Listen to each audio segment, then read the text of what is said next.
What if may serial killer na gumagala at bakla lang ang pinapatay niya?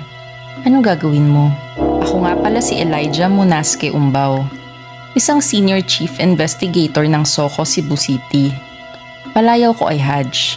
Pinababalik agad ako sa HQ sa Manila.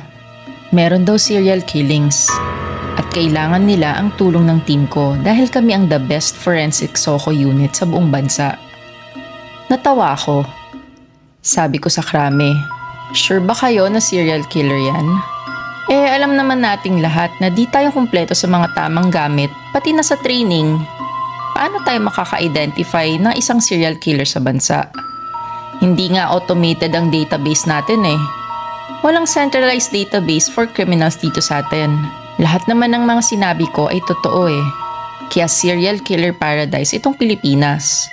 We can't identify the pattern of one crime to another.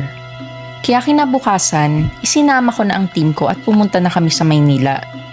Binalikan namin ang mga crime scenes na sinasabi nilang gawa ng Basco Butcher. 3 crime scenes ito at 3 victims. Isa sa Novaliches, isa sa Malate at isa sa Makati. After ng ilang araw ng pag-iimbestiga sa mga forensic results, may nakita akong pattern. Parang totoo nga ang sinasabi nila na isang serial killer ito. Sinusupport naman ng forensic data ko na iba itong serial killer na ito. Alam nyo ba kung ano ang nakita kong pattern sa mga biktima? Ang modus ay laging pinapatay ang mga biktima sa CR. At malapit din sa area kung nasaan ang mga gay bars. Nilulunod ang mga biktima sa inidoro at tinatanggalan sila ng kanilang mga underwears na kalaunan ay pinapasak sa bibig nila.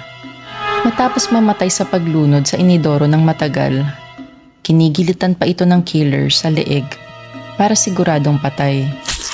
Napaka-brutal ng pagkitil sa mga buhay ng biktima. Parang exaggerated and staged. Ideally, ang mga killers dito sa Pilipinas ay hindi ganito ka-orchestrated sa theatrics.